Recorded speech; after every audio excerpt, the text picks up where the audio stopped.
আজকে আমার সাথে কি ঘটনা ঘটছে আমি আপনাদেরকে দেখাবো এবং আপনাদের সাথেই শেয়ার করব, যেহেতু আপনারা আমার আপনজন। তো সবাই কেমন আছেন? আসসালামু আলাইকুম। আলহামদুলিল্লাহ আমি মোটামুটি ভালো আছি আপনাদের দোয়ায়। পিসটা দেখতে পারছেন? দেখেন মাছের সাইজটা কিরকম। হয়তো হাসছেন, বলছেন যে হ্যাঁ মাছের সাইজ আপনি এমন করছেন। তাই না ভাই, আমি এমন করি নাই। এটা হচ্ছে বাজারের কাটা।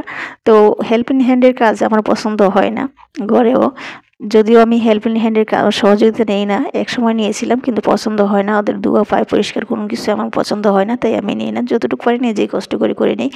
আর যারা হেল্পিং হ্যান্ডের কাজ সহযোগিতা নেন, তারা আসলে বিপদে পড়েন। না কইতে পারেন, না সইতে পারেন, না নিজে কাজ করতে পারেন, না তাদের ছাড়া কাজ চলে। সেম অবস্থা আমারও হয়েছে। দেখেন আমি মাছ কাটতেও পারি না, সইতেও পারতেছি না। বাজার থেকে মাছ কাটাই নাকি সমস্যা না পড়তে হয়। মাছের কাঙ্কার মধ্যে যে একটা ফুলসা থাকে, ওইটা তো একটা ফালাইছে, একটা ফালাই নাই। কি যে একটা অবস্থা! টাকা দিয়ে মাছ কাটাই আনাই যদি এরকম ভাবে দেয়, তারপরে মাছের আষ্টে সবই রয়ে গেছে। মানে আষ্টেও ভালো করে পরিষ্কার করে দেয় না। কাজের মানুষ যে আসলে কাজ করেন, এটা ভালো লাগে না। কাজের মানুষের কাজ ভালো হয় না, পরিষ্কার হয় না। তো মাছের আষ্টেটা ভালো করে ফেলাই দিলে কি আছিল ভাই, টাকা দিয়েই তো কাজ করাইছি।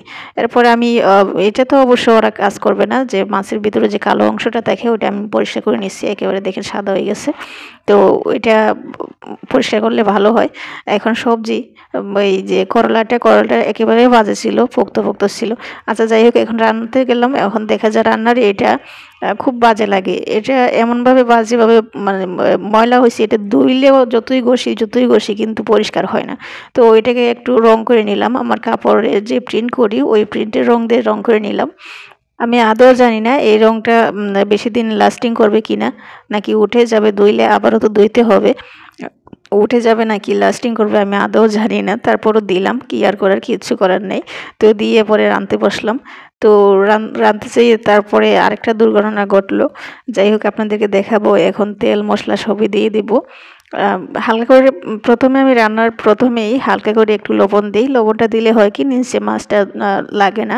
মাছ আমরা যারা বাজি করি না, তারা এই বাজি করলেও লবণটা একটু দিলে মাছ নিচে লাগে না, পাতিল হোক বা কড়াই হোক বা ফ্রাই প্যানে হোক।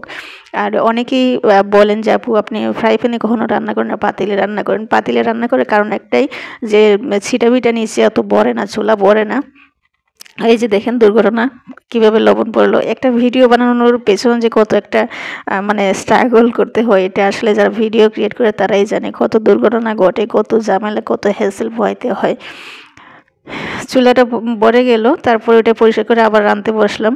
তো ফুলকপি, তারপর টমেটো, সিম, ওগুলো দিয়ে একটা রান্না করছিলাম। জানি না কেমন হবে, তবে আপনারা বলবেন রান্নাটা কেমন হয়েছে। তো সবাই একটু দোয়া করবেন। অবশ্যই আপনাদের কাছে অনুরোধ, আপনারা অবশ্যই ভিডিও রিলেটেড কমেন্ট করবেন, ভিডিও দেখে রিলেটেড কমেন্ট করবেন। যদি ভিডিও নাই দেখেন, কমেন্ট করার দরকার নাই। আর ভালো লাগলে একটু শেয়ার দিয়ে দিবেন।